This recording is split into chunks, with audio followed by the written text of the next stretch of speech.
Chit. Oh, Chit. Oh, Chit. What is going on, chat? Hello, chat. Hello. Hi. Hi, chat. Welcome back to another Therapy Thursday. Your favorite day of the week. Thursday, because we give out free mental health advice for everybody in chat who's got questions. That being said, again, welcome. This is Therapy Thursday, as I was saying. So what we do every Thursday at 6:30 p.m. Pacific time, I come online here and I am joined by my sister Asteria, who is a licensed therapist, and basically we offer a place for anybody who's got mental health questions. Excuse me, I had a soda. Anybody with mental health questions to drop them into chat, and then we will kind of diagnose if you got like a problem or something going on. We can discuss it, see what's going on, see if we can help you feel better, and maybe give you not advice per se, but just maybe kind of like point you in the right direction. So yeah, that's pretty much it. And sorry for those that were waiting for the stream to start. We're about 10 minutes late because my computer was like, hey man, you ready to start streaming? I was like, yeah. And it's like, well, no, crash, full shutdown. Oh great, just tell me I got team notifications, go away. Okay, so that being said, let's bring in the professional herself. Hello. I know she's here. I was just talking to her. Were you just talking to me? I was just talking to you. Oh, hello. That's me. I'm me. You are you, and here we are. Yay! Yay! Okay, so right out of the gate, who are you? What are your licenses? Yada yada. Okay, my name is Asteria. No, I will not be saying my real name. I am an associate marriage and family therapist that works under the state of California.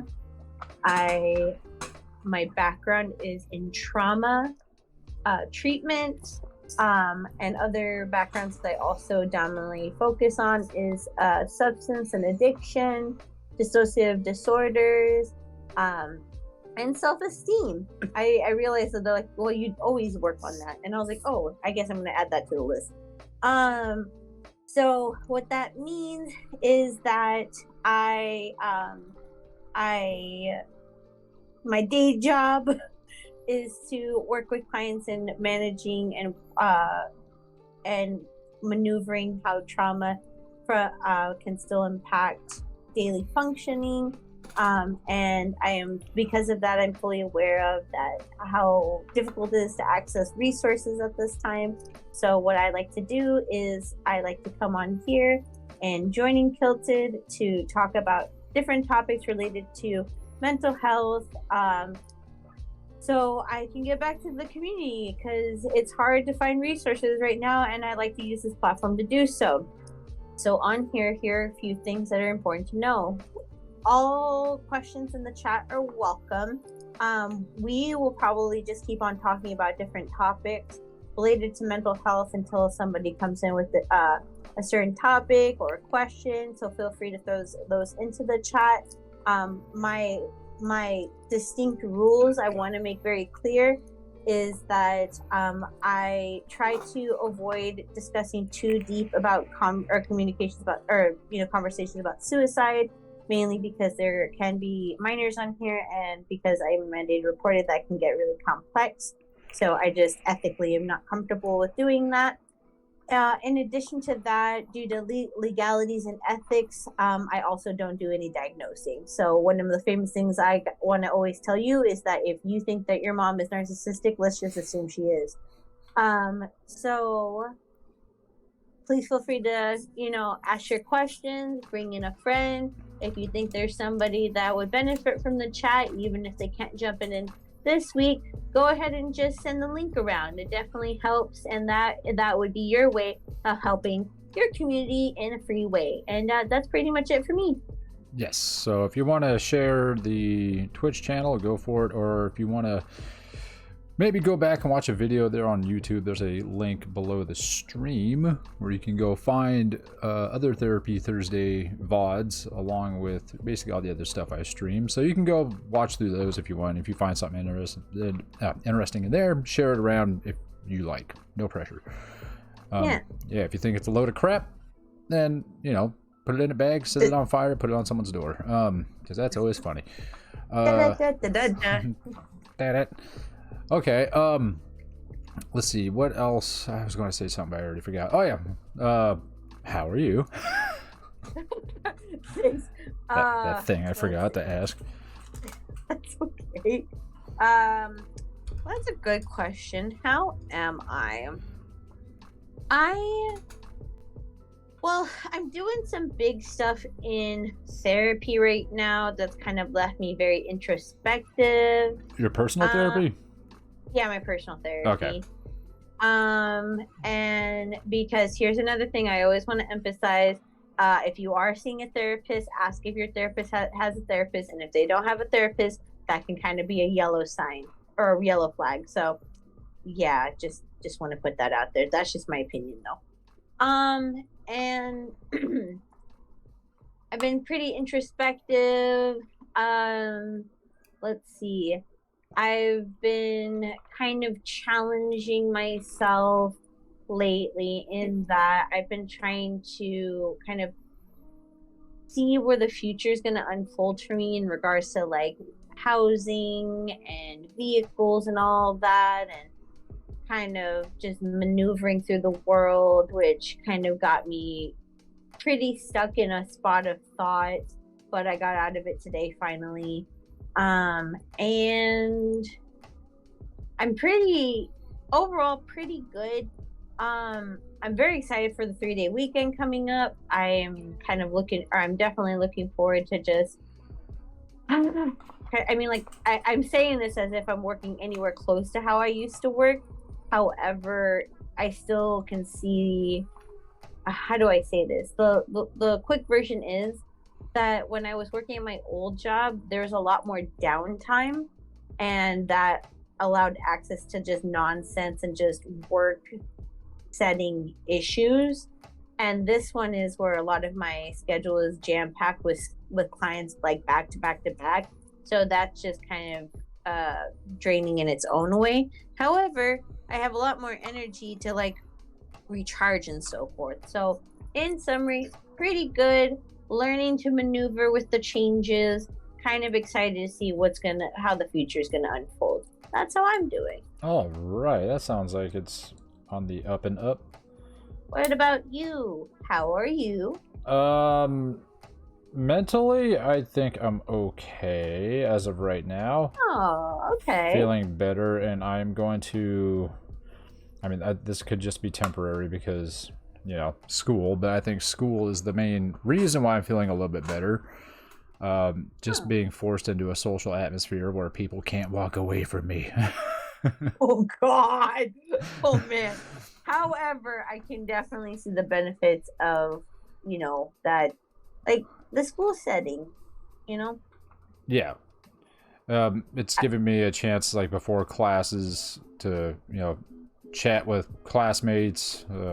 Like in my calc class, I have a guy that, you know, him and I sit next to each other. So we've been, last semester we shared the same chemistry class and the same calculus class, so we kind of know each other.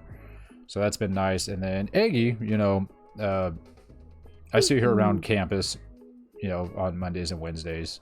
So it's nice to be able to chat with another friend. And then I'm trying to talk to new classmates and stuff, so I'm trying to make more connections, try to, you know, make people laugh and whatnot. How's that going? Okay. I mean, it's good, but it's also, you know, it's kind of tough trying to talk to new people. Very fair. Just because, especially like kids going to college these days, I mean, everyone's very, very introverted. So they don't really want to talk. So I have to like be the one that goes up to them like, hey, how's it going? You know, bring in like the good mood vibes and all that, and being friendly. And that sometimes on shit days, that's hard to do. Sure. But in my calc class, I got the one guy that I already know. I've been trying to talk to other students around me. And then in my physics class, which has been a fucking disaster. Let's say like there's like we have a lecture and a lab. So in the lecture, hopefully have like my permanent seat finally, because we kept moving rooms because the freaking school had its meltdown. I think I told you about that. The school. Oh yeah, I remember that. Yeah, with the power outage and this. Did I tell you like the whole deal with that, where they had to rent a industrial generator just to keep the cadavers from thawing out? Yeah. Oh my god. I was like, oh Jesus. All right. So that's there's fucking comedy. Yeah. So I'll try to like jump down a story of that real quick, just like this short and sweet. So last week was the first week. You know, Monday was shut down because the minor inconvenience of a freaking rain we got, and then so Wednesday was our first actual day, and we were supposed to be in that building that had no power, but we couldn't do it, so we had to go to a different building. Got our room, went in there, and then did whatever. Then Monday came around this week, and I was like, okay. I looked at my, it's called Canvas. No, you used Canvas. Yeah, right? I know Canvas. Yeah. So I'm looking, and like before I went to school, I was like, did we go back to the room we were originally supposed to be in? Are we still on the new one? I checked Canvas, no notifications. I'm even in the middle of my calculus class, which is, you know, the first one in the morning, and then I have physics right after. I'm sitting in the middle of lecture while the professor's rambling about something. I was just looking in my pocket really quick. I was just like, all right, did he post anything? Nothing. So I go back to the room we were in originally, or the one that we, you know, in the other buildings where we first met. And there's like 10, 15 students in there. I was like, man, a lot of people dropped. And then we comes class time. I was like, where's the professor? And then one guy checks a message. He's like, oh, I just got a text from our other classmate. We're back in this other room. And I was like, there was no notifications about that. And they're like, oh, it was on here. I checked. Nothing.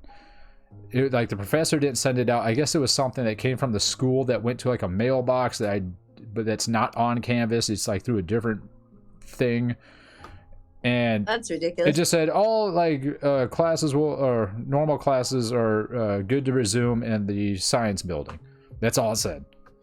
Jesus. I was like, okay, are we meeting there or not? So anyway, so I was like 10 minutes late to that class. Got a real horrible seat. I was like, let's put it this way: if you're looking at the board, I was like far left, front row, but far left, and the professor decided to only use the right side of the board the entire time, so I couldn't see anything because it's a very chode kind of room. The best way I can explain it, it's wider than it is long. So like, I just couldn't see. A lot of students were kind of pissed, but anyway. So that being handled, on Wednesday, so second time in the new room, my original seat was taken because where I was going to sit, a new student came to class because, you know, people are like switching classes and all that shit, trying to get settled in. And so I sat next to this girl in my, like there was a desk next to her, but I'd already talked to her before because she was like talking to Aggie on the first day. So we kind of like, you know, had a little bit of conversation. So started talking to her. She seems cool, you know, was able to like make her laugh and all that stuff. Seems real nice. And so the good thing was she offered me some of her, she let me try some of these, pumpkin spice flavored Cheerios. So, I mean, that's a good sign. Yeah. And they were delicious. Jeez. That's the end of that story.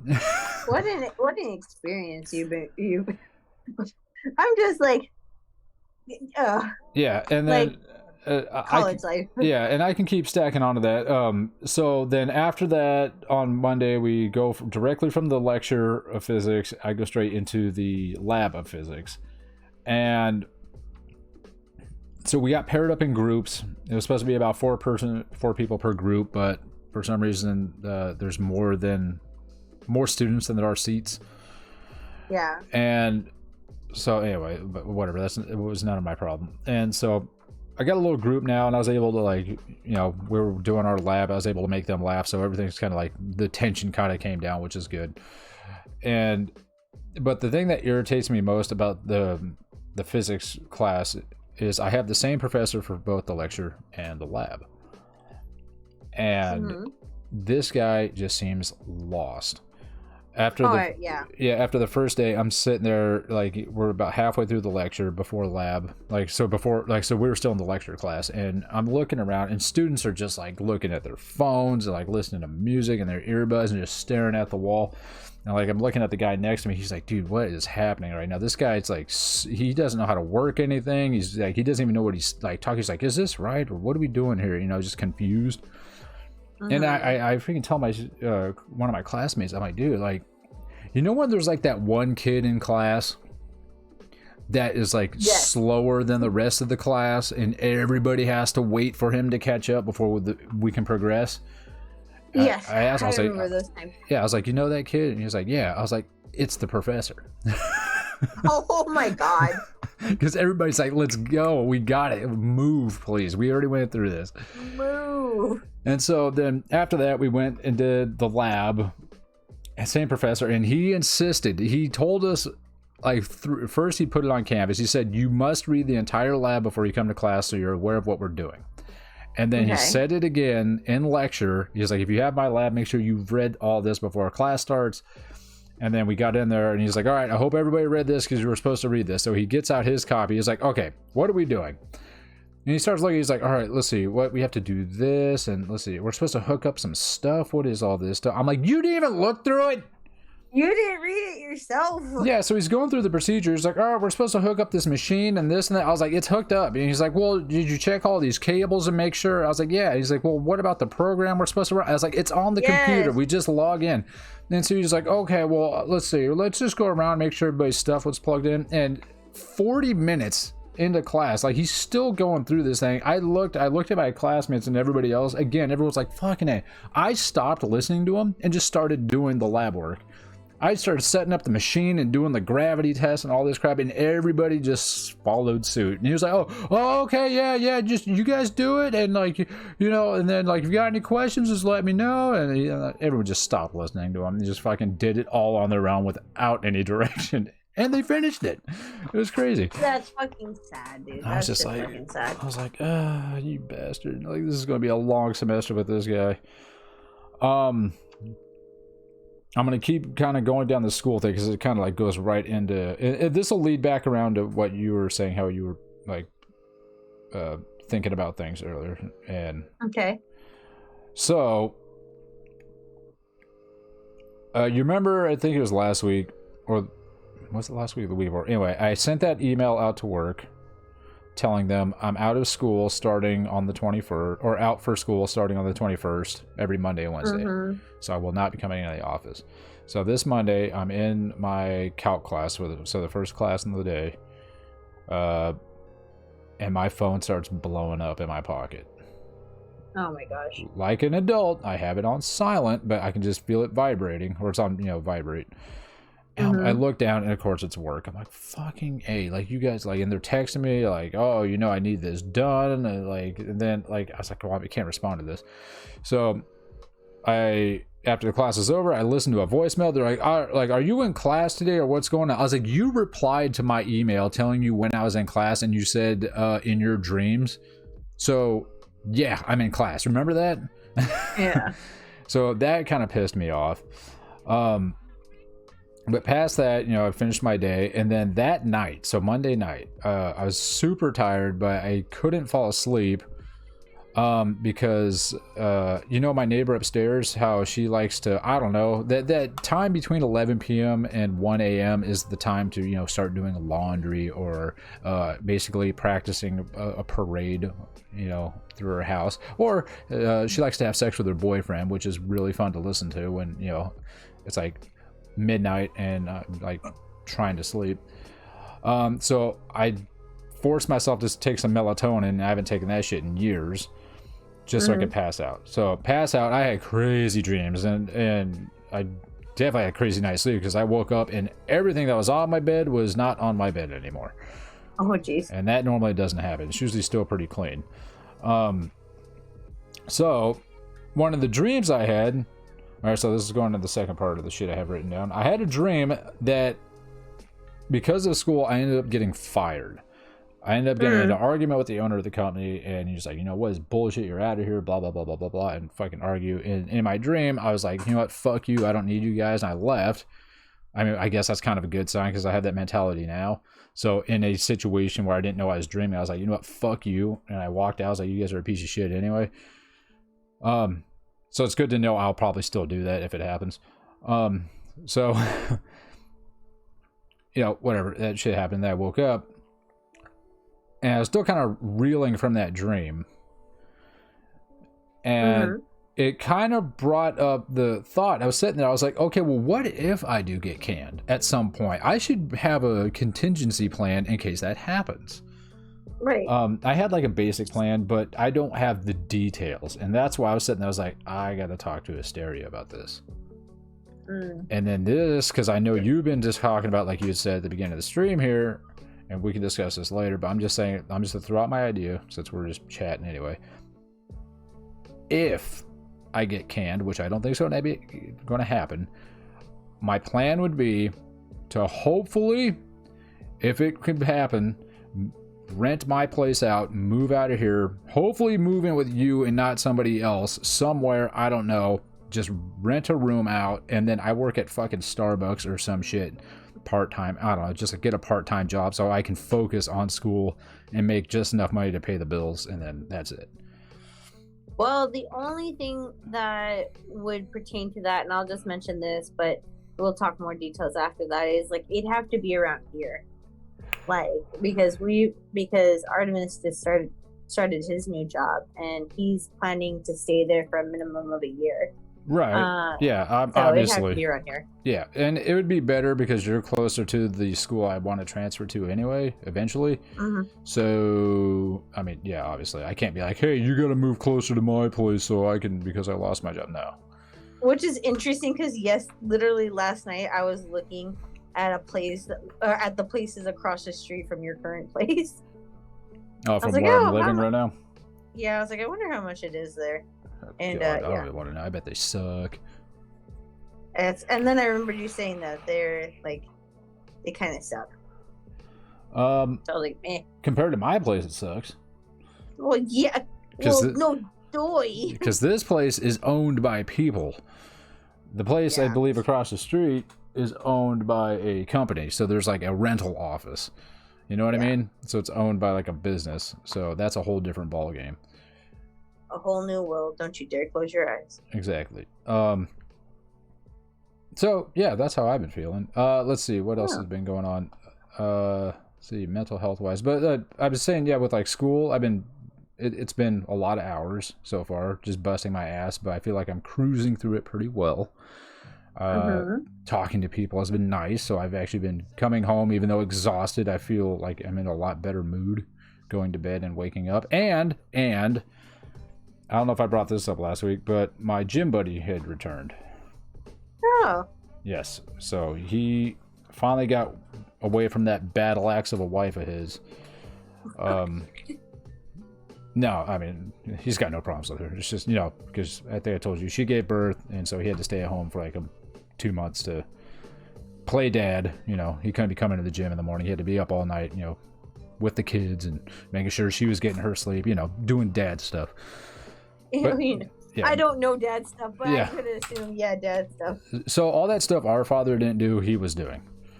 Or I don't even know many other dads that do that, which is kind of saddening because all research I do and read upon show like how beneficial like more than one caregiver being in the picture would benefit a child. But I digress. Yeah.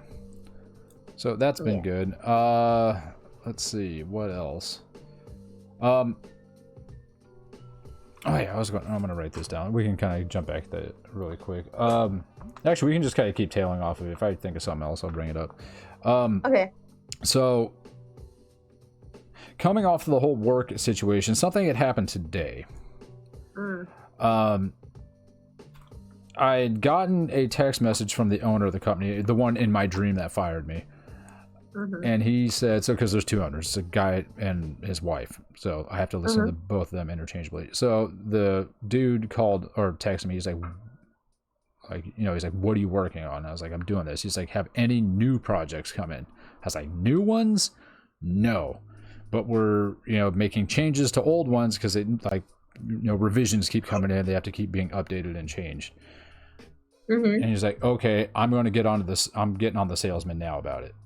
And so knowing, I don't know what happened with that conversation, but I can almost guarantee the conversation went like this. Oh, Kilted says there's no new projects being coming in, and we're supposed to be getting this many new projects, you know, as a goal to meet or whatever. Yeah. And so you're not bringing in the stuff. What the hell? And so I know he probably dropped my name. Like, this is all speculative, but I just know how they work. And I'm sure the salesman wasn't happy that I said nothing's coming in, and now he's probably going to be pissed off at me. And part of me, I was like, man, I kind of feel bad for, like, kind of half-ass throwing him under the bus. It's not really throwing him under the bus. I was just being honest. But then, right. You know, but then I was like sitting, I'm like, you know what? No, that guy's fucking been an asshole so many times. And everybody that's coming, yeah, to me, all these people, fuck them. Like, I don't care. I don't need to play favorites to try to be nice to them.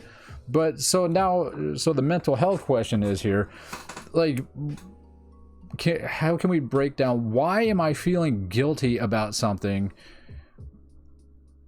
you know, where I'm not doing anything wrong. I'm telling the truth. And for some reason, I'm still somewhat feeling guilty that somebody else might get in trouble, even though they're a piece of shit. Okay. That was a period, just in sound form. Oh, okay. Okay.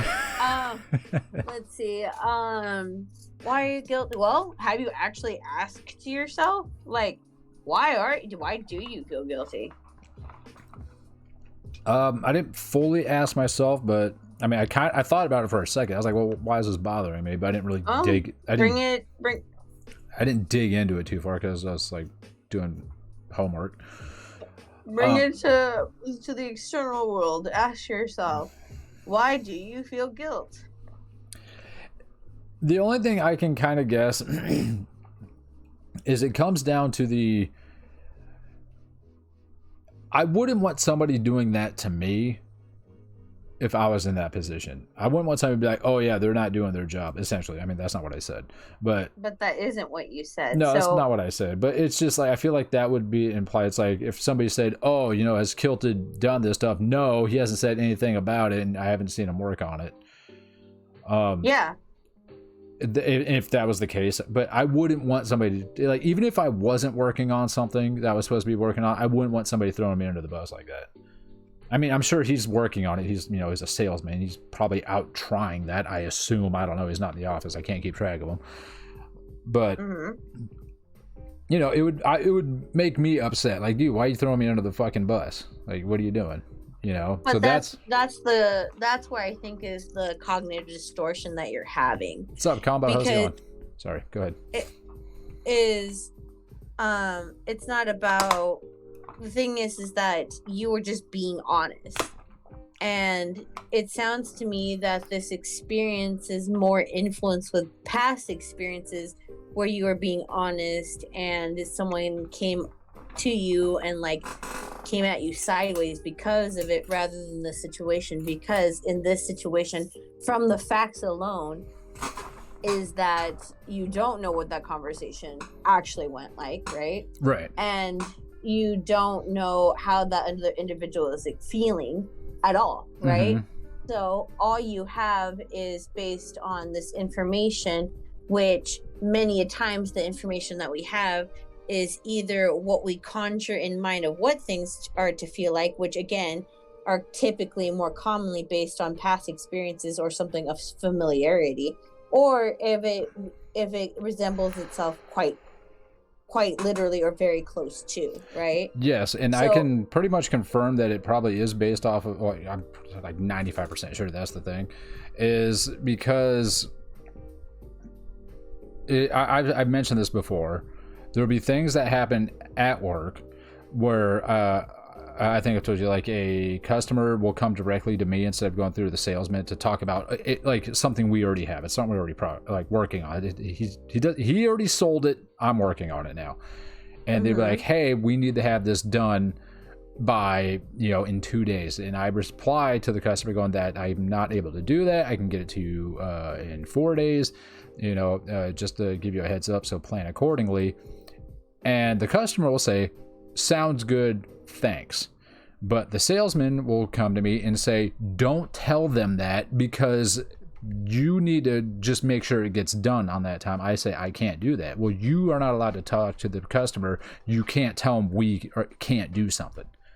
So right there, I told the truth to somebody and I got reprimanded for doing so. So that's probably where this is all stemming from. Right. And so again, that's where a lot of like trauma stuff happens from, is like many a times people respond to current situations based on how that situation either closely resembles past experiences, or how something like some kind of like input to how a situation like this would look like from somebody else. So it's like for instance, here's a great example. I'm going to go ahead and bring in my relationship with Artemis, right? Okie dokie. So ultimately, there was I don't remember the details because fucking that's not worth my energy, but there was something that happened where Artemis and I had like a miscommunication about something, but it was when we were separated from each other, like we weren't right next to each other. I was at work. Right. He was at home. And when I got home, like he was very quiet. And I didn't think too much of it. I started to sense that something was bothering, just because I was like, but when I started sensing that, I don't automatically try to lean into the question of like, hey, what's wrong? Or like, is something wrong? Because sometimes during these moments you don't know if something's wrong. And I just kind of reached out and like held his hand and like just showed like, hey, I'm here, like, hey, connection, and like this is like, we don't have to be quiet, we don't have to be cold, and I was just gonna wait till he talked to me first. Okay, so you didn't say anything. You made a physical move instead of a verbal move. Yeah, I just was like, I just kind of showed some affection. That's a good way. And when I did that, after a while, he just realized, he's like, I just realized something. And I was like, what's that? He's like, if this would have happened with like his own stuff and his past, he's like, I was half expecting you coming home and yelling at me, not for me, but because of his past experience with other folks, right? And when I didn't approach him with like anger or, you know, verbal altercation or anything like that, and I just was very like, I was just loving instead, he realized that a lot of his body's energy was getting ready to defend itself and protect itself from an argument. And I was like, but I didn't meet that. And he's like, so why was I doing that? And then he told me, he's like, that's when he realized that in the past, all of the signs would have shown that this was time for an argument, and it was confusing and it was new for him that this isn't what he was met with. Trauma. And exactly, that's the thing, is that like many a time, so here's a concept, I know I've talked about it before, but let's bring it up again, is there is a concept in one of my favorite approaches to mental health, which is called mentalization. I love mentalization so much, which I'll talk about in a second. But the whole point is that mentalization has this concept that's called the 90-10 model, right? And the 90-10 model talks about how much of our energy is used into dealing with issues, and this energy is based on how much energy, or is in relation to how much energy the situation needs. Well, many times for people who experience trauma, you may be using 90% of your energy because you're not adequately and accurately using the energy that the situation is needing. You're responding to the situation at hand and the accumulation of the past experiences that the situation resembles or mimics. So let me try another way, right? I'm going to use the example of getting in a slight fender bender in a car accident, right? Mm-hmm. Right. So I bring this up because I'm gonna just ask this hypothetical and do kind of a mental exercise. When you think of people getting in a small fender bender or whatever, in a fender bender, and getting into that accident, and they're getting out of their car and approaching each other, what is a typical idea that comes to mind of how they will start talking to each other? Okay, well, there's two answers I have for this. Okay. Based off of how my brain would automatically see this to happen, is there's going to be confrontation. Right. But based off of everything I have witnessed, with the exception of internet videos, but like witnessing fender benders in person, and even when I got into the fender bender, most of the time people, like, they're pissed, but they're still, is cordial the word I'm looking for? Right. Yeah. I mean, I'm mad, but I still try to keep a level head and like talk calmly about it. Okay, well, somewhat. Okay. I'm gonna ask not to think too deep on this one just for a second, and say that a common idea of what's even portrayed in like media and stuff like that is, right when you get out of the car, people are yelling at each other. Yes. Right? So my question to you, if we take a step back from the situation, is why do you think people start yelling at each other?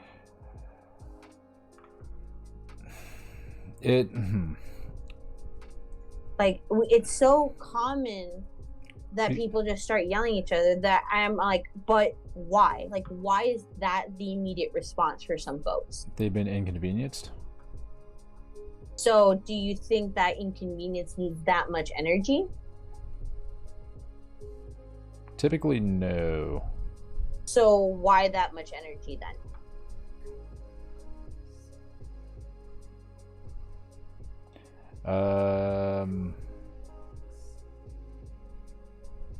Because I mean, it's got to be like a response of shit that's happened to them before, where small shit that happens is, responded to with high energy, so that's what they've learned to deal with. And I guess maybe some of these people could have, if you're like people that I know, you watch a lot of car accident videos, and you're like, the whole time I'm yelling at my screen going, what the fuck, like, why did you cut him off?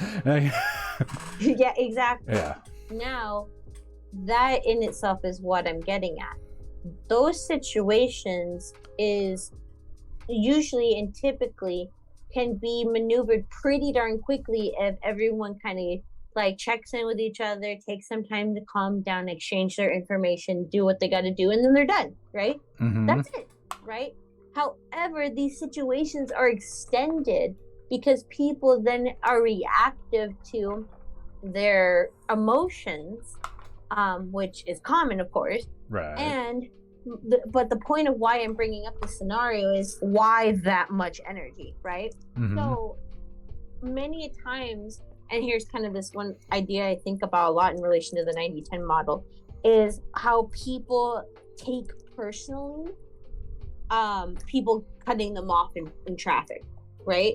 Because when we use that whole idea of like, hey, what if they're like, well, we try to use different angles of empathy of like, what if they're rushing to the hospital? What if like something, all these things, right? Now, it doesn't justify it, mm-hmm. right? However, when that happens, sometimes the level of intensity of like anger or frustration or some related feeling towards that person dissipates just a little bit, right? The thing is that is the 90-10 model in effect. People are responding to a past scenario. Now, the thing is, I want to emphasize for trauma is that when people are responding to that trauma, it doesn't mean it has to look exactly how the trauma looked like or even moderately resembles it in any way. It's because it's not about the picture looking the same. It's about what buttons it hits the signals in our brain and our body. And these are two different things. So if I said that the reason why it's like of saying like, hey, you get that mad that somebody cut you off and you're shaking your fist and you're getting angry and you're gripping the wheel and you start driving crazy, really wild and unsafe, is not because that person cut you off. It could be more that you have experienced and you have such a low tolerance of people not considering you, taking advantage of you, your safety being threatened, because when people do that, that can be unsafe. And so you're slamming on your brakes and your heart starts racing very similarly to past experiences. Your body starts sending out the chemicals, the endorphins, the dopamine, the cortisol, blah, blah, blah, all these things. And so in summary of everything that I'm saying is that many a time, the energy that folks use for scenarios are typically them responding to their trauma and are more dominantly than it is the situation at hand. Right. And that kind of brought up the question with me, because you obviously know I get very upset when driving. Yep. But I feel like I'm not getting so much upset as a personal thing, because I don't know if I mentioned this to you in like the previous stream or not, but like sometimes I'll walk down to the Starbucks by my work to grab a coffee, and there's always this intersection that's right there on the corner, and I get so upset every time I'm walking or near that intersection, because like one of them that like it just got me boiling, but it had nothing to do with me. Like there's people just sitting there not paying attention, and it's like I'm not even like crossing the street. I'll be sitting at the Starbucks waiting for my coffee, just looking out the window and just watching the stupidity of people not paying attention while driving. How many accidents almost happened, people sitting at green lights and just on their phone and hitting curbs and stuff, and I'm like I'm just sitting there like boiling, and I'm just waiting for my coffee. I'm indoors, I'm looking out there like, god damn it, why don't you just fucking pay attention? You're blocking the guy behind you. You almost hit that guy. This guy ran that light. And I'm just like, Jesus. It's not even a part of what I'm doing. But I'm just like, I don't know why watching people just not pay attention on the road or just in everyday situations, why that enrages me. I don't know if it's because perhaps I got a couple of thoughts. Go ahead. One is because maybe at some point those high standards were dumped on me. Probably by dad or mom. I don't know, who the fuck knows. And then the other one, and this is just a thought, I can't pinpoint a scenario, but what if there's had to be scenarios with this, because like with the people I've hung around with when I was a kid living in the ghetto, but when someone that's near you does something stupid, even though you're not involved, it can affect you indirectly.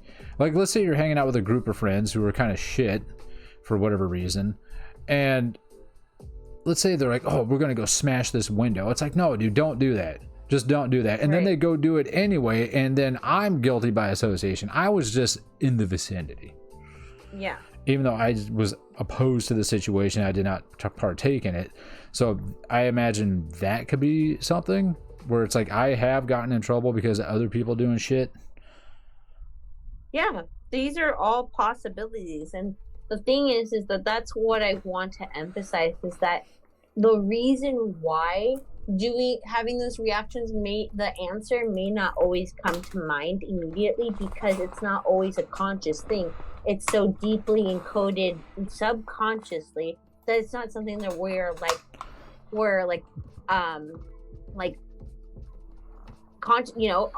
like obviously thinking about. It's like, for instance, let me think. Okay, let me go back to the point that you said, where you said about like the expectations from like your mom and dad, right? Mm-hmm. And like, that's the thing though. It's like, I like when it comes to the idea of like, hey, if a parent is hypercritical of a child and the child doesn't like that, why are they then hypercritical towards their children when they have children, right? Well, the thing is that the person doesn't always or directly has a lesson that they gain from it. Sometimes it's an indirect message. For instance, if like, here's one. When I was living with our eldest sibling, right? He was very hypercritical about things being very particular in his home, right? I am the same. You too, right? And things put a certain way, dishes washed a certain way, and so forth, right? Prior to living with him, I was never that critical about my cleaning or my keeping things orderly, because the one that ever cleaned anything growing up was me. So I only had to learn with what I got. But then I got there and I kept getting this message that was unpredictable of when he would have snapped, or I wasn't being so attentive or so forth. And so what happened to me is that my system interpreted that I have to be hypercritical about my stuff and then project that onto my partner. And after a while, I was like, why am I doing this? Like, who is this for? And I realized I was doing that, and I was projecting that hypercriticalness onto myself and onto Artemis, because I was attempting to avoid getting yelled at. And that's why I was doing that. It's like, because if I was more attentive and I was more on top of my game, I minimized the chances of getting harmed, even if it's emotionally or mentally or so forth, right? Or feeling like I'm scared or something like that, right? Right. So I say that because it's not always direct how somebody compensates for their pain. It could also be indirect ways, or ways that they don't even understand. So that's why whenever there's times where people are like, oh, I don't know why I do this, I just do this. I'm like, have you asked yourself why you do this? Like, and does it align with your values? Because ultimately, me being hypercritical of Artemis about cleaning and stuff like that, it doesn't benefit me at any capacity, because ultimately, like, this is our space. Like, he gets to live however he wants to live here, not him having to live how I think the standard is to live here. And if I kept harping on that, it could have caused a wedge in the way that we live our life and so forth. So it's not perfect, and we sit and have uncomfortable conversations about, like, hey, and exploring different ways of like meeting him where he's at when it comes to cleaning, and also like me like challenging that I don't have to be as hypercritical towards myself about things being so like super orderly. So again, sometimes the lessons that we receive from our traumas is not as clear cut. Gotcha. Yeah, and I'm trying to figure out, let's just say, yeah, whatever, I'm not going to say that, but let's just say that someday someone ends up living with me, a partner of sorts. I would hope that they have a very similar housekeeping style as I do, because, like, it bugs me when I get into somebody else's car and it's just a fucking disaster. Why? Because it in my eyes, it feels dirty, like just unclean, you know, just disorganized, like it's like that space is not being taken care of. And how does that impact you? If that's somebody else's car, why does that car being dirty and not taken care of, what does that matter to you? It doesn't matter to me. I mean, it's kind of like it makes me uncomfortable because I don't want my space looking like that. I'm not going to like go out of my way to make a point about it unless, you know, let's say if it was my partner in a situation, then I would probably be more critical. It's like, hey, look, we have to share this space together, and I would what's the word I'm looking for? Like it would be nice, I guess, if you were to put some effort into it to make it clean and enjoyable. It's just, you know, because when I was dating the doctor, you know, you've been to her house, freaking immaculate. I loved that shit. It made my house look like fucking garbage. And like, it's not necessarily that my house is dirty as I'm staring at a pile of empty boxes. It's just I have a lot of crap and not enough space to put it. And her house is just always clean. And I think that's one thing I never complained about her, because all of her shit was clean all the time. And even after leaving that relationship, I was like, I didn't like the way I was living. I was like, I want my shit to be more clean. I mean, you've seen my car now, maybe not so much my truck, because, you know, that thing's seen its days. But my car, I wash it like at least once a week, sometimes 2-3 times a week. I always make sure it's got like an air freshener in it, that freaking, you know, it's clean, just because it feels nice being in something where it's like, you know, probably because I grew up, you know, here we go. A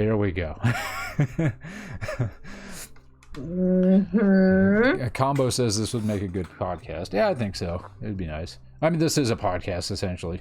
Yeah, in its own way. Yeah, in its own way, just with a video. I mean, well, hell, that podcast too. That, but living with the mother, total fucking train wreck of a house. All the time. The car was nasty. The freaking house was nasty. And I don't know if this adds to it. I mean, I'm sure it does. But it was always her going, you need to clean this shit up. You're like, this is a mess. You need to do the dishes. You need to vacuum. You need to wash the windows. You need to do this. And even before she'd moved out, she was always like, one of the things she says, she's like, you guys are just ruining this place. Like, it's always a mess. You guys don't help with bills, which was complete bullshit. The eldest was not helping with bills. The eldest did make a mess. You've seen his house. I mean, it's gotten better, I will admit. And my space was arguably cleaner, but I was still in a, you know, like, you can keep your house so damn clean, but if you're surrounded by a fucking desert of sand, it can only be so clean. Right, exactly. Yeah, but then after she left and I'd gotten my own place like I have here, my house is pretty damn clean for what it is. I mean, it's just, like I said, just overpacked. And then I still looked at her house and it was still a fucking disaster. And I'm just like, what the fuck, you know? You blamed me all the time for this shit, and my house is so damn clean compared to yours. And okay, I don't know, that just got under my skin. Pause real quick. Rewind. When she blamed that on you, though, what do you feel like what was the message that you were internalizing from there? My first response was bullshit. Like, you obviously... No. That's not that. Okay. A little deeper. What is a message that you were internalizing, meaning like that, like, if with that house being that dirty and so forth, what did that like leave you feel like? That I don't know, it's hard to say, because I think, like, on the surface you would say, oh, it makes me feel like I'm dirty, but... Okay. Pause real quick. Okay. And let's just say hypothetically you are dirty, what does that say about you? that people aren't going to be around me. I mean, but that's all due to lack of companionship and, you know, fucking parents being around. So Pause. That's it though. That's I can't find that to be truth. And because this is we're just doing a quick speed run on this, and that's what I'm trying to say. The thing is that these things that we compensate in our current behaviors indirectly is to manage a deeper message, right?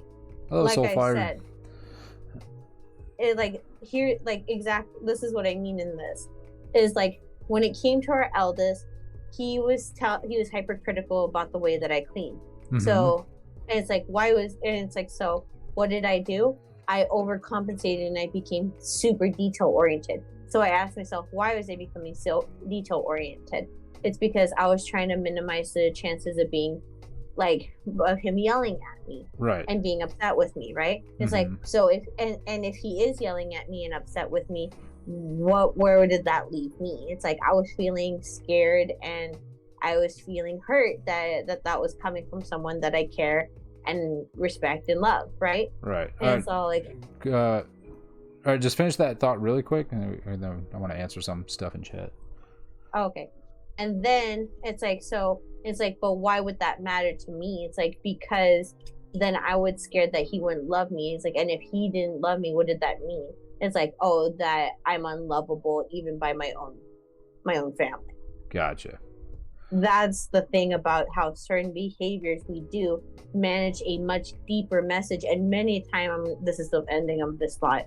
Many a time folks are like, oh, it's not that deep. And I was like, I don't know how to fucking break this down further. And saying many a times it is much deeper because there's this encoding that happens deep in our nervous system, in our mental space, in our neurotransmitters that literally shapes and changes the way it's set up to minimize threats and harm and impact the safety. And it is ever changing and adjusting to manage just that. Right. That's the end of my thought. Okay, just real quick, because we have a Soulfire Dolfino that came in a chat. He says, I should be asleep right now, but I don't sleep. Oh, I'm sorry to hear that. But they also ask, what is happening here? Okay, Soulfire, this is... I love that notification. Thanks for the follow. So basically what this is every Thursday at 6:30 p.m. Pacific time, I come on here with my sister Asteria, who is, you hear me speaking with. She is a licensed therapist, and we basically offer this time for about 2 hours, roughly, for anybody to come in, and if they have any mental health questions, they can drop it into chat, and her being a licensed professional, we can offer some sort of, you know, offer insight to what you might be going through or how you're feeling or whatever without you having to go spend $200 an hour on a therapist. Though it is still highly recommended, but we hope that whatever you're dealing with is you can get some insight to where you can kind of get through your day and go, okay, that solved my problem without having to, go bankrupt. Yeah. Ultimately, what we try to do is that we try to answer quick questions and concepts related to mental health, so that support, resources are expensive, so this is kind of an easier way to kind of have a starting point in getting the support you deserve. Right. And then they asked, can you answer why people don't like me? Oh man, my straight answer is because people suck, but I'm sure it's going to be a lot deeper. So I'm going to kind of go off on this, and Asteria, stop me where you need to. Okay. Let's start off with the question, why do you think nobody likes you? Oh, that's a great first question. Yes. What are people doing and or not doing to make you think that way? Oh, great question. I'm learning. You are. You really are. So, because I go through that stuff all the time, and, thinking why does nobody like me? It happens. Okay, they asked, because I am least liked and always chosen last. Okay, and so I am the last resort friend. I know exactly how you feel on that one. See, they're always picked last. Like when they're picking teams and so forth, they're the last person. There's nobody else. They have to get chosen. I mean, it could be a sports thing, but as you know, Just the concept of. yeah, the concept. I mean, because you know, I've been complaining about that for the entire summer, where I feel like I've been reaching out to everybody I know, and everyone's always too busy to hang out, or they don't want to, or this and that, and yet they never call me unless they've gone through everybody else on their phone. Mm-hmm. So I am the last resort friend also. Let's see. Soulfire says, not like Teams, but like if you gonna call somebody or FaceTime, they would only call me if like no one else answered. Yeah. So essentially the same thing I'm dealing with. Let's see. How do we break this one down? You got any ideas? Oh man, yeah, absolutely. All right, you're the professional. So ultimately, I want to start off by saying that this is a very common concept when it comes to like, why doesn't anyone like me? Why do I get picked last, right? Well, like we were just talking previous to this, is that many concepts of what's impactful now come from previous, events that resemble themselves in one way or another, right? And so the thing is that I'm gonna try to do the very quick version of this because this is gonna go into some deeper series related to psychology. Okay. And again, just for anyone that's new joining, I'm only speaking on behalf of westernized approach to psychology, Right. because that's the only boundaries to which I can speak upon. Anyway, is that many ideas related to how we connect with one another, or the impacts to how we connect with one another, is as a result of attachment trauma, right?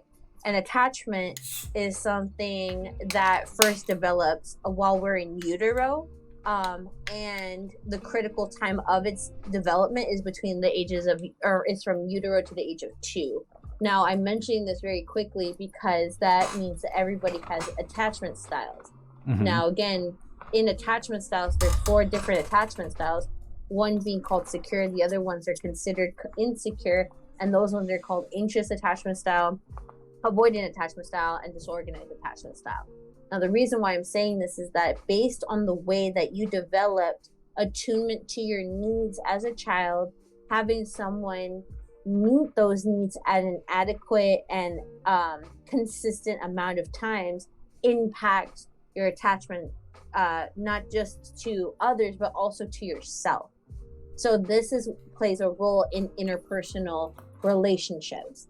So this idea of like, oh, like nobody likes me and so forth, like that, it has two sides to the coin of it, right? Mm-hmm. It's one side is how the trauma in itself could impact how you connect with other people, and the way that you develop interpersonal relationships. So examples being that the people that you that you gravitate towards are not secure people, or they are people that are not supportive, or they're not people that are consistent and so forth, So, or that they just use you and so forth. Like these could be this is one side of the coin. so it's a possibility, as kind of what I've gathered over the last year or whatever, is basically it's possible that Soulfire here has basically surrounded themselves with people that, for lack of a better term, suck and are not caring and all this stuff, and there's a possibility that they are surrounding themselves with these friends subconsciously because that is possibly how they were treated as they grew up, so that's where they find comfort subconsciously. They just don't know it. It's just, it's familiar. If you grow up around crappy people, parents, siblings, whatever, and then as you get older, you're like, okay, these are the people I understand, so you gravitate by staying close to those kind of people. Let's say it's kind of like music. It's like if you grew up listening to death metal your whole life, you're probably not going to be hanging out with the person who likes country music. You know what I mean? Yeah, exactly. And here's even another point, is that you could grow up, it's like you can grow up in a house that kept playing death metal all the time, and that doesn't mean that you like it. However, when death metal is played around you, you can find some sense of familiarity or even some sense of calmness around it. Whereas if you heard music or a different genre, you might experience like discomfort, like, oh, like this doesn't feel good at all. Mm-hmm.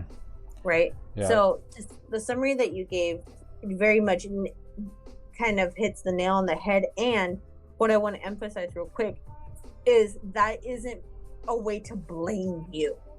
This is not a shame piece as to what about accepting these kind of people. It's that our system, our brains, our bodies are set up to find familiarity. This is why we are constantly trying to, like, if we were in a crowd of 100 strangers, right? Nothing correlates with them.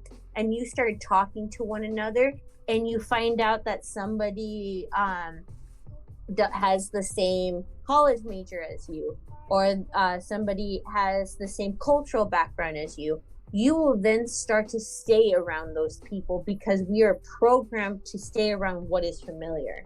Right, kind of like with my classmate who, like, that I have in calculus right now that I met last year. Him and I are both going into aerospace, so we kind of gravitate towards each other since we kind of have like the same common interests. Mm-hmm. You know, something like that. And just real quick, unless you have the thought you're trying to finish. No, I just want to also say that's one side of the coin. The other side of the coin I want to just summarize real quick is saying that's the familiarity of like how people around you may have like been, or the environments that you're most familiar with. And the other side of the coin is how is your attachment style in itself. Mm-hmm. So for instance, if we're talking about anxious attachment, right? Anxious attachment is the idea of a lack of trust in self and a trust in others. Why? Because when a child very young is crying and expressing their needs, because that's the only way that they can, they don't have, ability, they haven't been endowed with language yet, mm-hmm. is that they will cry and cry and cry. And if a caregiver was inconsistent enough, whatever that percentage is or that amount was for that child, where they showed up consistently enough but not consistent enough for the child to feel like their needs were met when they needed them to be met, the child internalizes the message of, I don't know when my needs need to be met, but you know when my needs need to be met. So I can't trust myself, but I can trust you. So what does that look like in adults? It's the adults that are like, right when somebody like shows them affection and so forth, they get very clingy. Yes. They get very, these are the ones that will mass text if they haven't heard from you in a while. Again, I'm just going to talk in extremes. Because these are called attachment strategies. These are the ways that they learn that I have to do this in order to get seen and not be abandoned, and for my safety to be not threatened. Right. So I want to say that real quick. And the other side of it, or like in that example, is like avoidant attachment. Avoidant attachment is a lack of trust in others and a trust in self, right? Why? Because a caregiver it was even less inconsistent than an anxious caregiver attachment, like caregiver, where they learn if the only way I'm going to get my needs met is that I have to get them met. So they don't trust other people to do it, but they can only trust themselves. So what does this look like in adults? This looks like hyper independence. This looks like everybody may think that they're very put together, or like they're impressive in themselves. However, when you start to get close to this person, they'll do what I call as arm reach kind of distance, where they'll like, they have to stay in control of how close they'll let you get to them, if they'll let you get to them. Typically in relationships, anxious folks may be attracted to avoidant folks because avoidant folks look like they're independent and strong-willed and have their stuff together and are confident, and this is attractive for the avoidant or the anxious attachment. And because of the fawning and the admiration by the avoidant, or excuse me, by the anxious person to the avoidant person, that will appeal to them.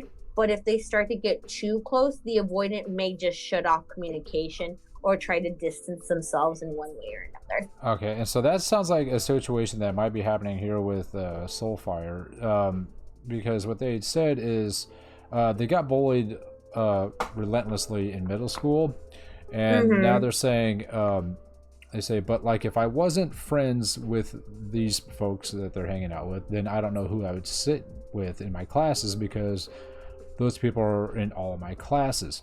So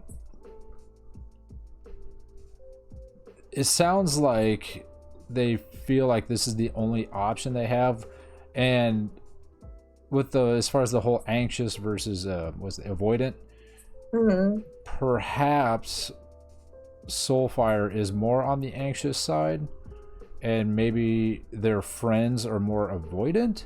And you know, I'm assuming just by reading the messages here, I'm assuming Soulfire is probably younger, probably maybe still in their teens. So, and it's just that being at that age, they're unaware of that. I mean, heck, I'm in my 30s and I just found out about this stuff like a year ago. So, I mean, yeah. So maybe this is something.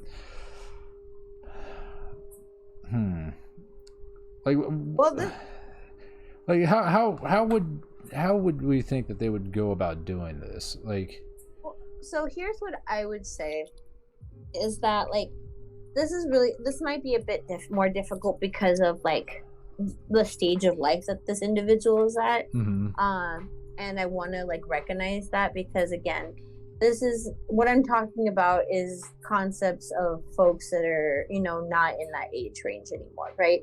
Meaning that that's impactful to the, you know, shape of the brain and the development of the prefrontal cortex, all these things, right? And so I say that real quick because I want to start to appeal more on the emotional side for this person. And it's like, that's just a really hard place to be, because it's like, it sounds like if you don't do this, then you'll have no one. And having no one, especially at that age, that can be really painful. Like, yeah, because like, at that age, social circles are your entire world. Yeah, I mean, that is it. That's it. And it's like, it's that sense of connection and community, and it's really important.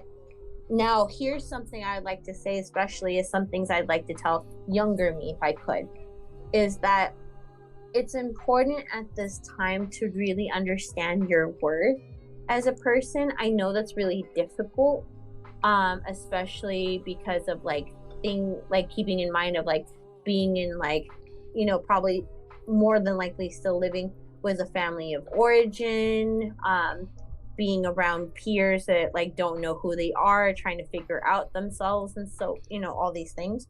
I would encourage that you don't necessarily have to just get rid of these people.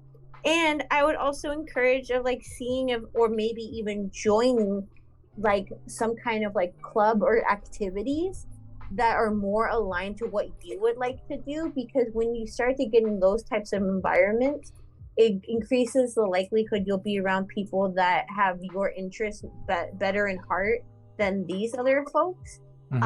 Many a times the thing that keep people, and like especially quote friends in high school, and like, you know, just anyone that is still in K through 12 together, is because they're at the same school. But if you weren't there, do you still have much in common, or like any reason to communicate and connect with one another, right? So it's like, if this is the case, it's like, it's also really critical that if you're looking for friendship to move past outside of high schools, because again, when you get into adulthood, friendship development is a bit different, and it can be a little bit more difficult in all transparency, because you're not in this close environment where you're forced to communicate and see each other every single day, right? Yeah, it's the everyday thing that makes it very, you know, it's what makes it a big part, because you're seeing the same people every day, right?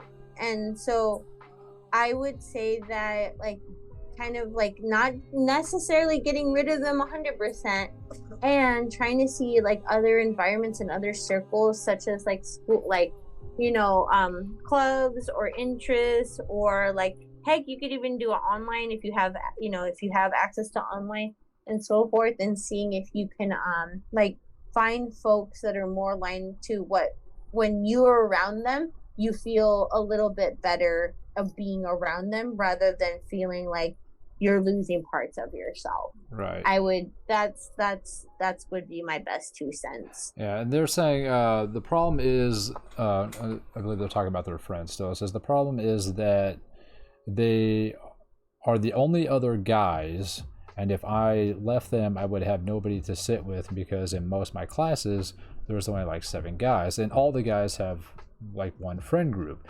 So I'm not really sure how old you are, but I mean,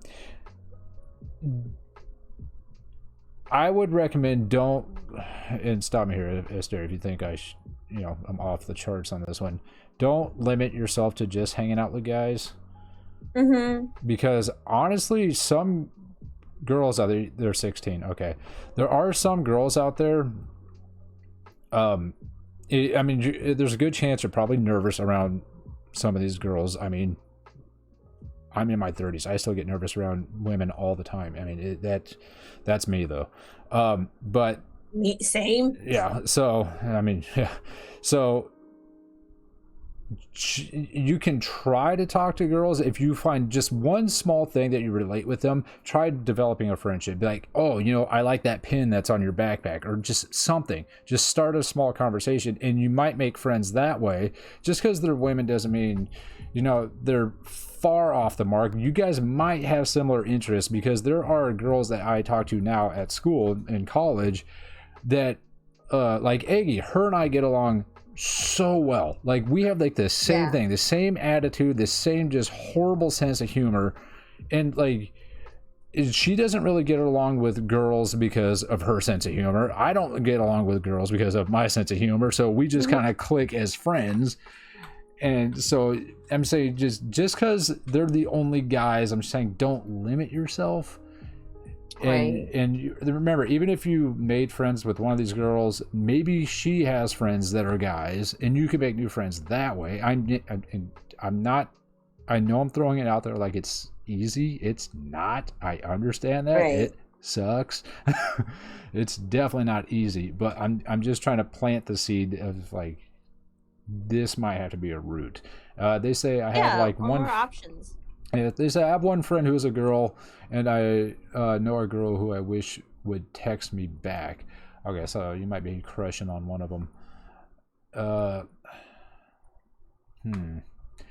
would just say be patient with yourself, honestly. Yeah, be patient. Like with this girl, don't reach out too hard. I know you want to, but again, it sounds like you might have that anxious attachment style, especially when you're feeling lonely. It gets like exacerbated, so it becomes way worse. Because I do the same thing. But just like, if you throw a text out, just give it a couple of days or something. Maybe they're busy and they can't respond. 2, maybe the person you're texting is nervous, whether in a good way or a bad way, and they just don't know how to respond yet, and it's going to take them time to think about what to say. Or, and I imagine girls at that age are probably sitting there, maybe this girl that you're texting is talking to her friends like, oh my god, freaking Soulfire texted me, what do I say to him? Like, holy crap, I can't believe he's actually talking to me. Like, because she's probably overthinking it like the most complicated clock you've ever seen. Just like, just thoughts. It might take them a while. I mean, just patience.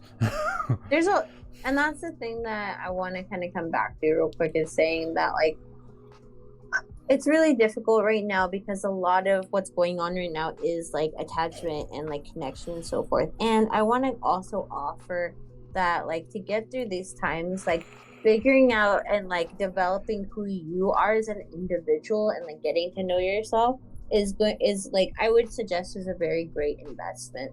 I think that like many of the relationships from high school, at least in not just my personal experience, but every single person I've ever interacted with ever in my years of life, do not talk to every single person that they talk to in high school. Like they may or may not have like one or two people, but they don't have all of those folks there. So you don't have to keep exerting so much of yourself for everyone. Like you can give that to a few good solid folks, and more importantly give it to yourself. So it's like figure out what are your interests, what do you want for yourself, like what makes you happy and so forth. I understand that connection and like community is really important no matter what age you are. And I also encourage you to just be kind to yourself, because you don't have to have it all figured out now. At you're 16 years old, freaking, like, even my age, I don't have it all figured out. Actually, even people I know that are in their 60s don't have it figured out. So I think this idea and this arbitrary idea, I'm saying this in my rational mind, but when I'm emotional, this is going to be a different story. So shout out to my partner for keeping me calm in the future. Yeah. That you don't have to have it figured out. And like, because what is there to figure out? You're just trying the best we can with what we got. The expectations that we put on ourselves can be, or may have been something that had been given to us by somebody else, but that doesn't mean we have to adopt them ourselves. I think most of it's social media, because man, every picture. I empathize with this generation. Oh my god, that's one thing I'm kind of glad I didn't have to deal with at being 16 now. With social media is insane. Like, because all you see when you go on Facebook or Instagram or Twitter or Snapchat or whatever you guys are using these days, TikTok, I don't know if people communicate through that. I just watch stuff to laugh at it. But let's put it this way. The stuff you see on TikTok or like any social media in general, excuse me. Oh man, that one felt good. Is, let's put it this way. People are only posting the good stuff. Except if you're me, I don't. Well, because you're a therapist. But so whenever you see your friends like, oh, check it out, we're doing this, that is a very small window over their whole day, over their whole week. They did one cool thing that maybe only lasted 15 minutes. They got a snap of it and it was like, yeah, this was awesome. And you might not have been there to enjoy it, but the rest of their day could suck. And let's see, so far is saying they sent the text to that girl on January 14th and no text back.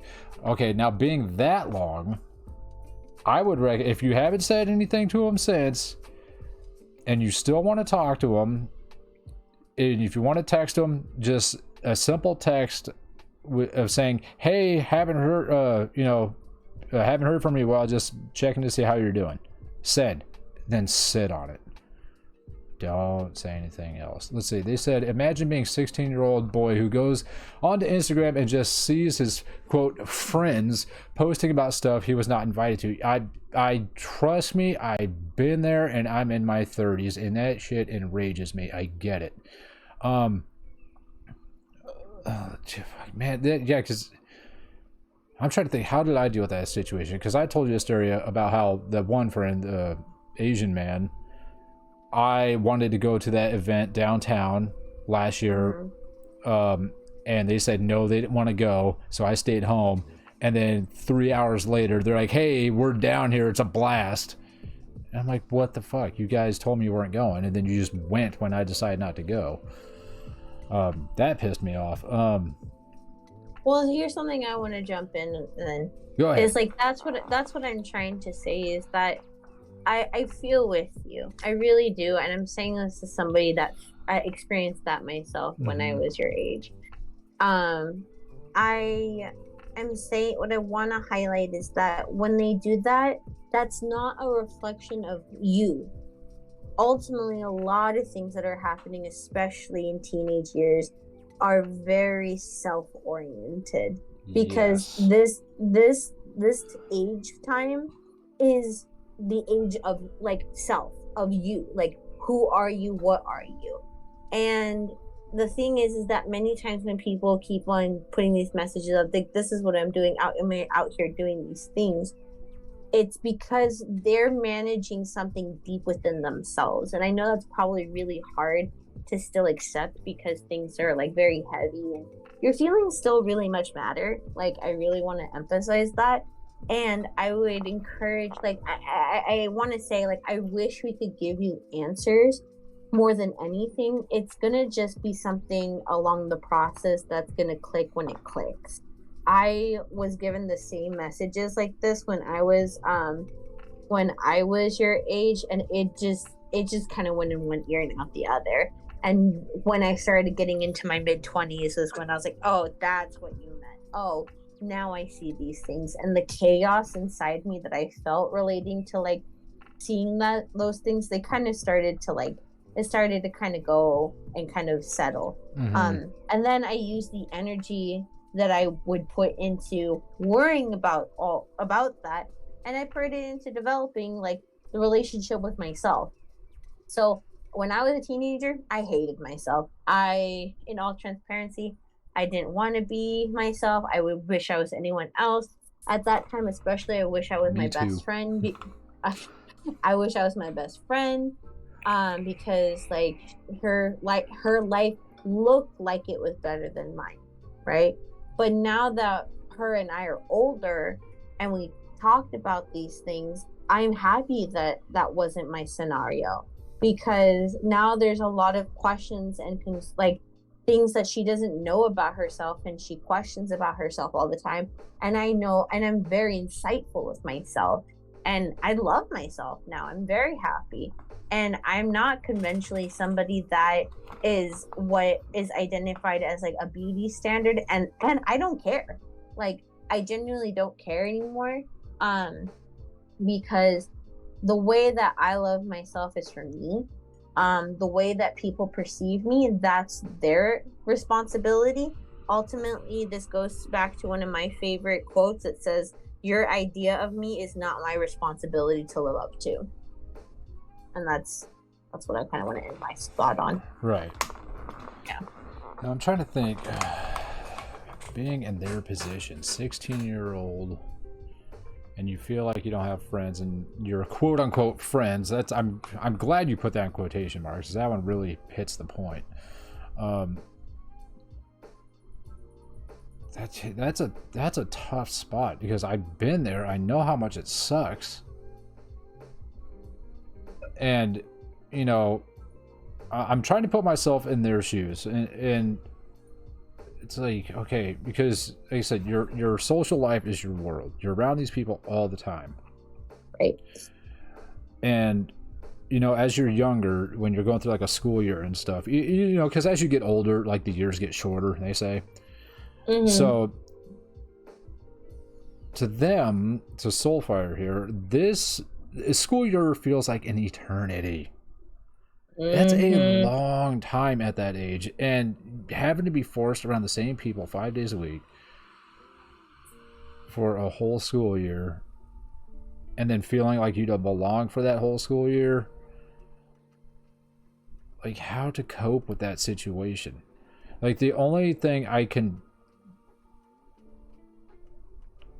think of is to try to find, like Asteria was saying, something that you enjoy, that you personally enjoy, that you like doing on your own time, or something that you tried to get your friends to do with you and they're like, nah. What is that thing? Maybe a certain game you want to play, or you want to do hiking, or you want to learn how to play the guitar. You know, you might have to just throw yourself into that environment somehow, because, you know, also being at the age, you're kind of limited to where you can go and when to do stuff. So it's like, if you want to find people similar in, like, kind of music that you have, you got to find those people, but how to do it. That's the hard question. So, I mean, there are people out there that you can relate to. They're there. I'm just trying to think of, in their position at that age, how to go about doing it. It's like, yes, there's online. You can find groups online all the time.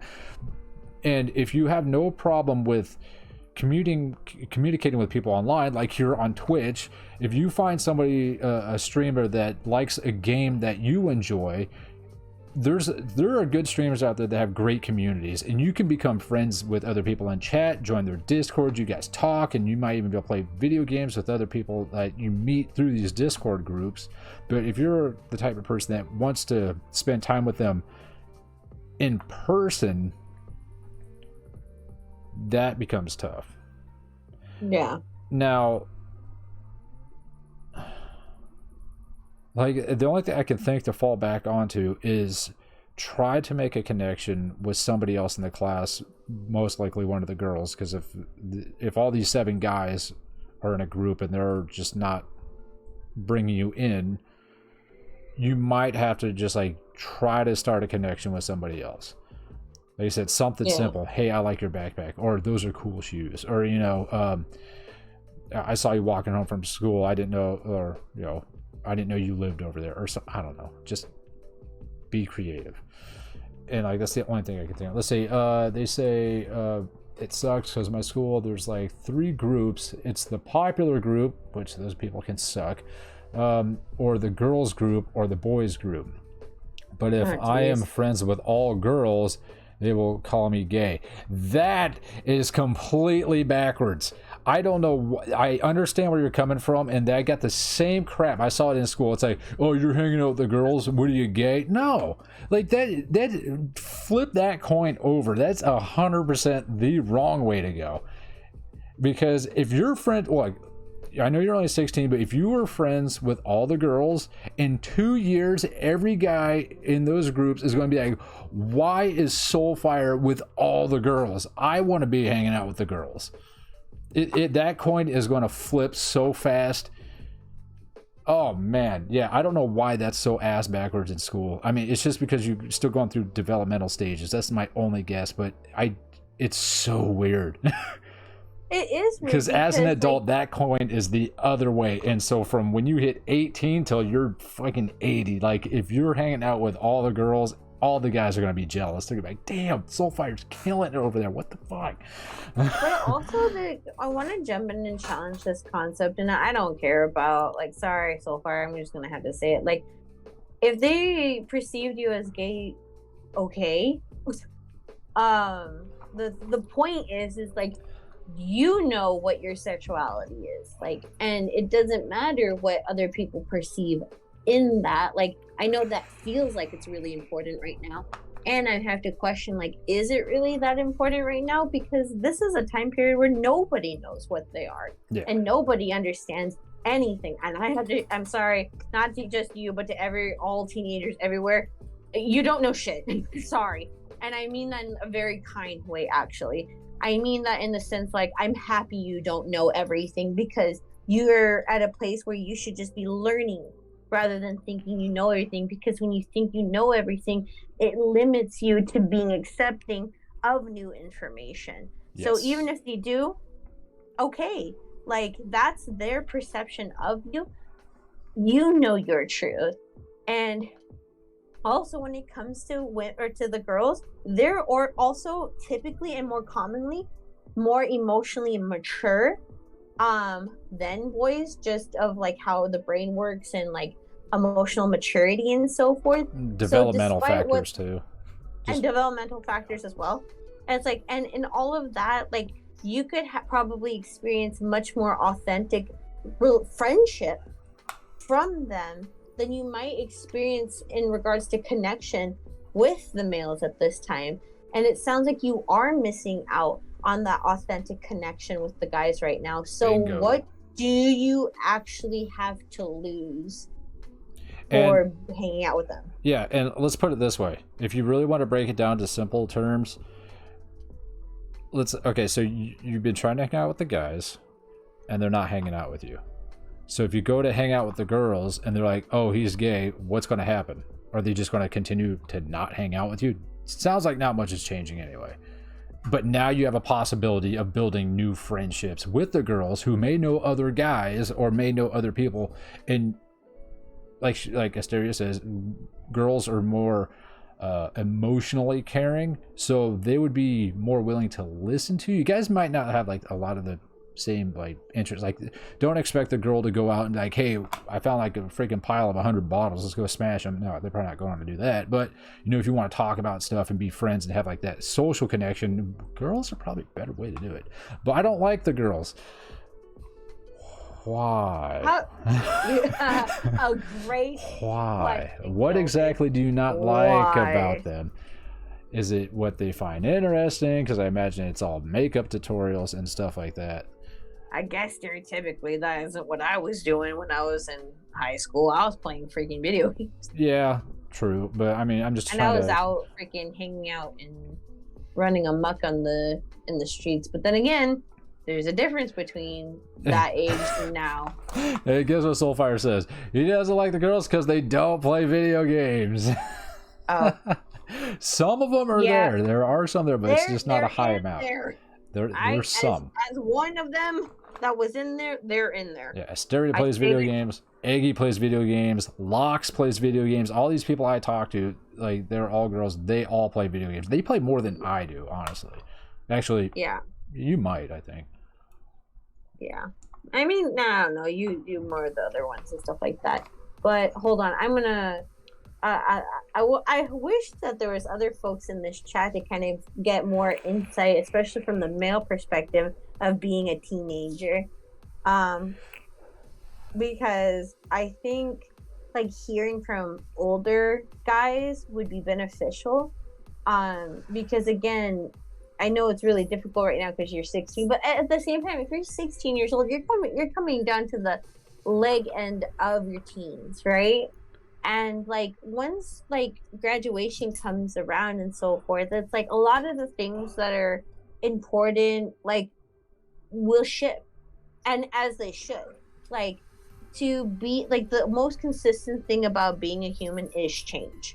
So if it's that you're looking for more connection and authenticity, and people that play video games, whether they're a guy or a girl, those people will start popping up.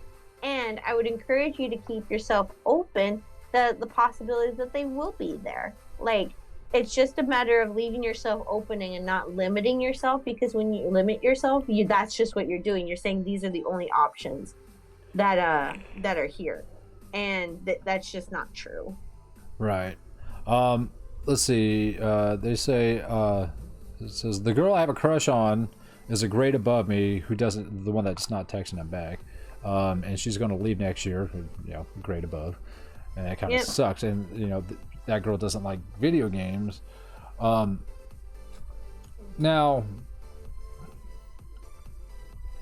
well, I'm assuming she doesn't like video games, but how could we go about doing this? How could this guy...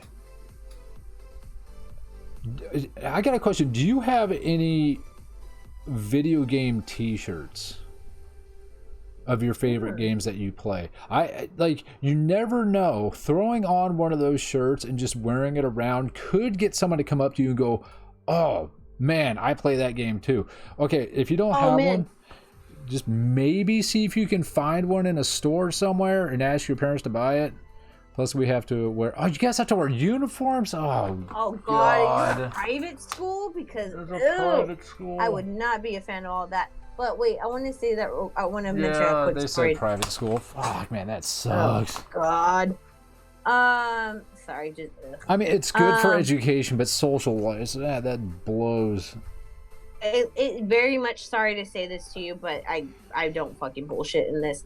As much as private school helps with the education piece, it does not help with the socialization. It's so bad piece. For socialization, for like, sure. It is so limiting. It is like so not developly, like that is actually not in blame to you at all. That's not your fault. It's not your fault. It's that's just impactful to the options of like authentic people, because a lot of times kids that are in and like, you know, just people in private schools, that because their parents or caregivers put them in there, it's because it's something that the caregiver has an expectation for the child, rather than like the opportunity of authentic growth. So it's like you're trying to like set them up for success in the future, which is really important and good and keeps them safe and everything. But socially, whoo, Yeah, That's all I gotta say. and he also says it's a private Catholic school, church heavy. Oh, oh gosh, Yeah, that's man, tough. Okay, now, oh man, you might this just is be. a whole different story. Oh yeah, that really just moves it out. Okay, so you're going to have limited amount of people to talk to. That really drops it down because private And you school prop, is for a very small section of the community and they're because it costs a probably lot the of money. same, and it's also probably the same people ever Yes. since they were very young.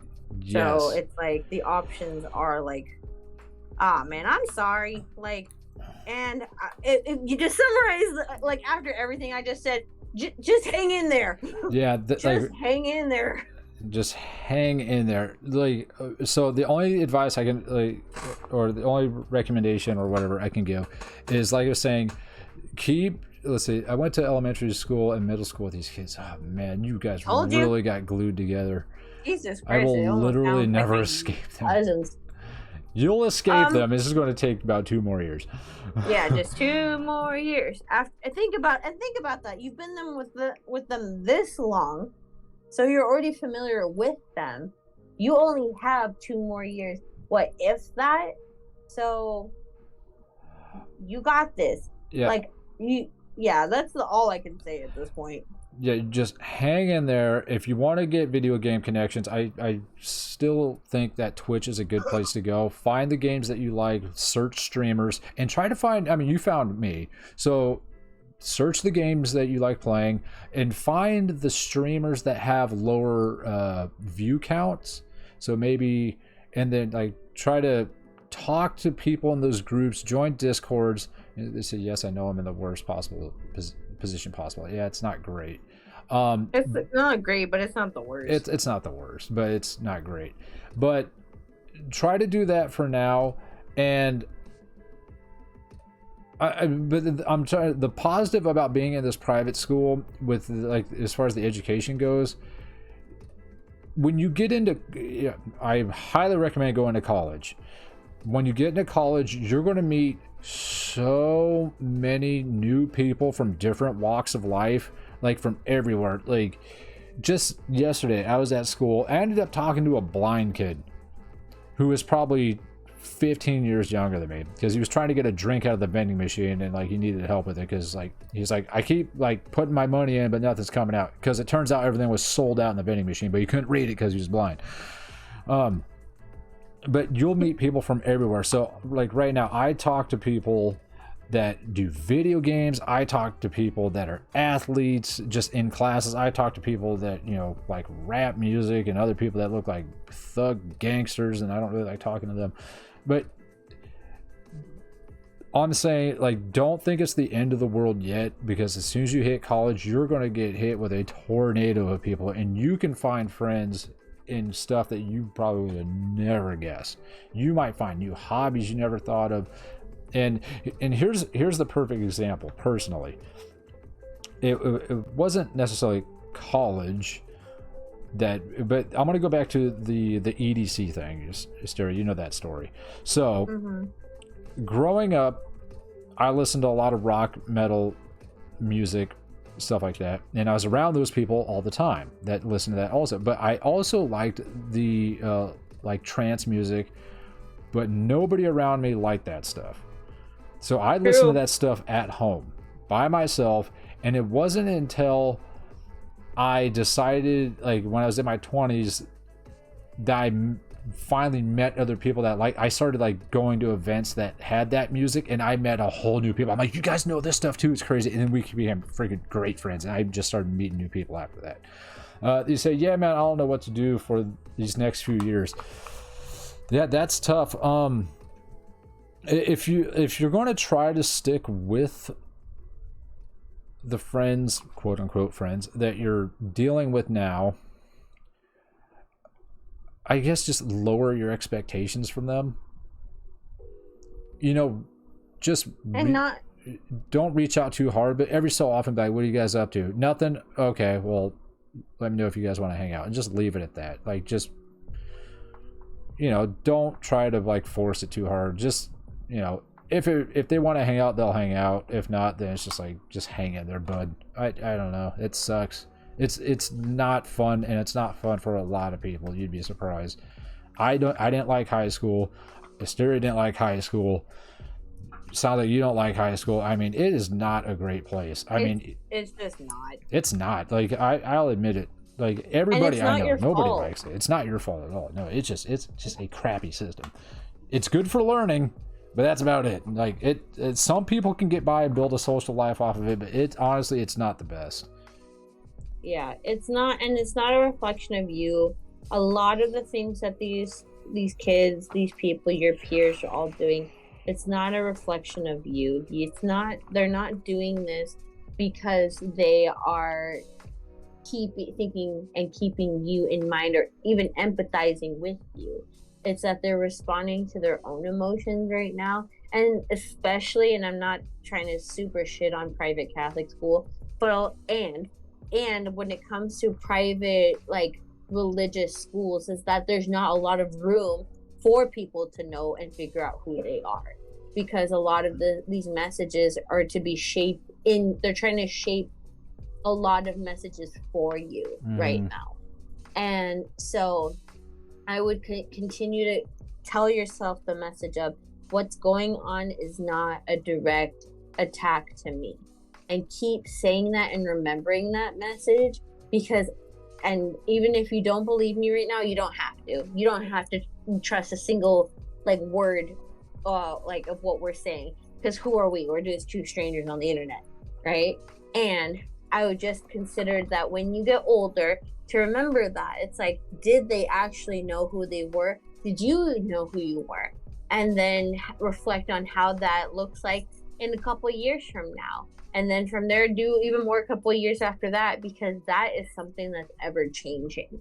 So I would just be kind to yourself right now. Keep reminding yourself that they don't even know who they are, and nonetheless do they know who you are. Figure out who the hell you are and like take care of yourself in that. Get through these last 2 years of school, and then figure out how you want to make life for yourself and social support as well. Gotcha. Okay, let's go. We're going to do one more thing. Just read one last little bit for Soulfire, and then we got somebody else that jumped in. So Soulfire says, I spent the whole year wishing I was this guy in that friend group who is the most liked and everyone loves him, but he saw I was running for student council, a popularity contest, and he thought it would be funny to run against me because he knew I would lose, and he knew how much I wanted to win. That person is just an ass. Like, bro, what the fuck is wrong with that motherfucker? Yeah, that's just an asshole. That's well, hold on. Okay, it's way easier to call this guy an asshole. And the thing is that to keep in mind that this guy is trying to do, he's trying to push you down or gain something over you because he's not confident in himself. Right. So he feels like if he can be on top of you, it makes him look better, and that's the only way he knows how to do it, because he thinks he doesn't look good. In his mind, he goes, I'm not the cool guy. Yeah. And he wants to be the cool guy also, so he's going to step on whoever he needs to be the cool guy. And I'm going to say that when you get older, that gets sniffed out pretty quickly. Yeah. In adults, nobody wants to be around that guy. Like, once again, just take a bet with us. In a bit of time, like, see how quote unquote successful is that guy in the long run. Yeah. Like, not just now, because again, in the view of your whole life, you're at year 16, right? Yeah. Let's just assume that's 16%. You're still got a long way to go. Yeah. All right. It's okay. You're doing the best that you can, dude. All right. We got someone else came in. Jade6171, thank you for stopping by. And Michaela Lemon, hello. So Jade says, I decided to try being friends with my ex, but I realized I still had feelings for her, and I don't know what to do. Oof. I'm going to let you talk on this one because I still don't have that thing figured out. Yeah, I'm going to put you to the side for a second. I'm going to lean back and let her talk because... I'm going to jump in, especially because I'm somebody that is friends with their ex. And I guess I am too, kind of. Yeah. Yeah, you are. With one of them. We got drinks with them. So anyway, so I want to start off by saying that first of all, my heart goes out to you. I could only imagine. I know, like at least just based on what you shared, See you so is far. that that was is that that's not something that you're intentionally trying to do, right? That these emotions still linger and so forth. And I would also question before like jumping to the angle of like getting stuck in the conflict of like staying or staying friends, talking about it, like that rabbit hole is taking a moment first of all for some compassion and some patience with yourself and figuring out like why these feelings are coming up, um again even post the relationship, because many a times it can feel like it comes from a place of familiarity or like reminders of the feelings while in the relationship. Now, again, I would always say stop number one is like truly figuring out, are these feelings coming from a place of connection and desire to be with this person or the idea of this person? And I would just start there. Following that though, I would also just be like, if this is somebody that you want a genuine like actual friendship, not a facade of friendship, I would, and you feel safe enough to do so, I would just have an open discussion about this with this person.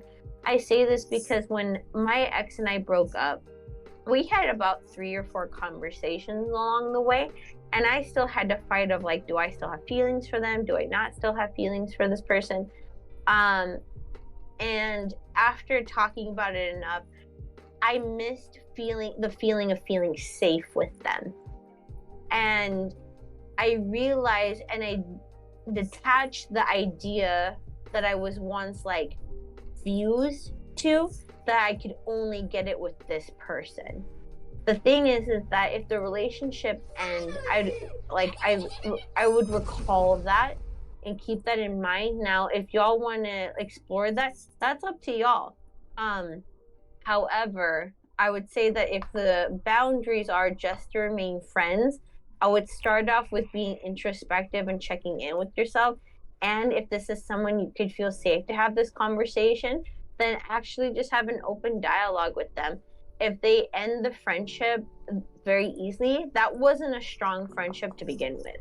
Like that, like who would blame an ex for having feelings towards their ex while they're friends? Like I wouldn't, at least. Like, and I know many of my like the folks I hang with wouldn't blame you because there were feelings at one point, right? And and I would encourage that if the case is that those feelings are lingering, to not just sit in that self-harm of having feeling for them and suppressing them, because all that's going to do is hurt you. That's not fair to you. You don't deserve that. um and um and it's about like, I know that many times people don't want to lose people, and it's like, yeah, and at what cost of keeping them around, so I'm just kind of coming in at different angles because I don't know too much of the situation, and for the sake of time, I want to make sure to give everybody a little bit of time as we get to that place of wrapping up. But I definitely just wanted to say my pieces there. I'm curious to know how long they were together and how long they've been broken up for. Yeah. Oh, I'll also say, like, with my ex, we were together for 4 years. Mm-hmm. And we still talk, like, and that was freaking, how old are we now? Like, that was, yeah, quite some time ago. And yeah, we still are, we still catch up and are good friends. And they even like see me and are happy about how I am with my current partner. And and I'm also happy for like when they're with people. Like, it's about like, is this about genuine friendship and like connection, or is it just a fear of letting each other go just because it feels safe to be with, Yeah, I mean, I imagine when you're with somebody, especially for a long time, you kind of see, like, especially like right after you let them go, it's like that they knew you, and now like you had somebody that's like, they know me, and now that's gone. So now there's a hole. You're like, great, I don't have anybody that knows me that I can go to for problems or whatever. Let's see, they said we were together for about 1 year, but we were broken up for about 2. Okay, so it's been 2 years and they were together for about a year. So the cool off period has definitely been, 2 years a bit. Together for a year. So do you think, Esther, do you think they should, like, I know I might have zoned out or I just misheard it. Do you think Jade should have a conversation with her? I would still emphasize to check in with self and be a little introspective first. And in a 1-year relationship, I would also say, like,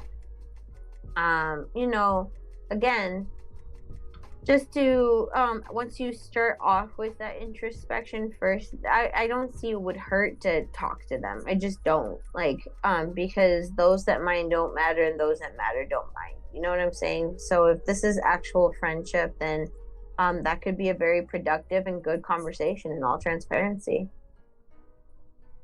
Yeah, and so if that conversation was had, I would say something, maybe be like, hey, I want to be friends, but I'm also feeling this, then maybe get their opinion on how they're feeling about that information and see how they want to proceed with it. Or, because in my head, if I was in that situation and it's like, I want to be friends, but I still have feelings for them, and I told them, hey, this is the problem, like, I would ask, like, how do you think we should proceed? Or, oh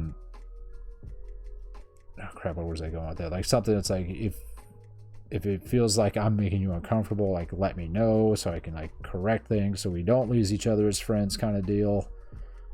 Because me personally, I've said that to, I'm not going to throw out their name, but the one girl that I've been crushing on,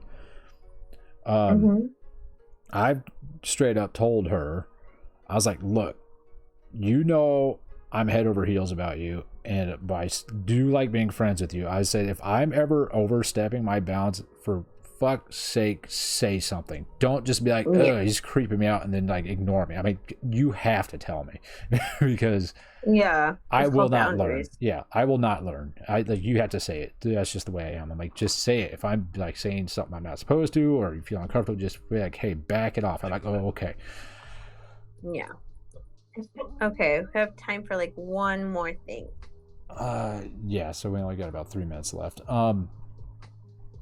So yeah, is there something quick, Jay, that you'd like to stack on top of that, or is that good? If not, then we're gonna start winding it down. And Michaela, thank you for the follow. I saw that come through. Very much appreciated. Thanks for stopping by. Not that I can think of. Okay, so to anybody in chat, Jade or Soulfire, I think they went to bed. They said they were gonna go pass out. Yeah, so sit on the information that we've given you here today, and if you have any questions that pop up, write them down. And then next week, same time, so 6:30 p.m. Pacific time on Thursday, we should be back. And if you want to come back and bring us the questions, we can discuss it further.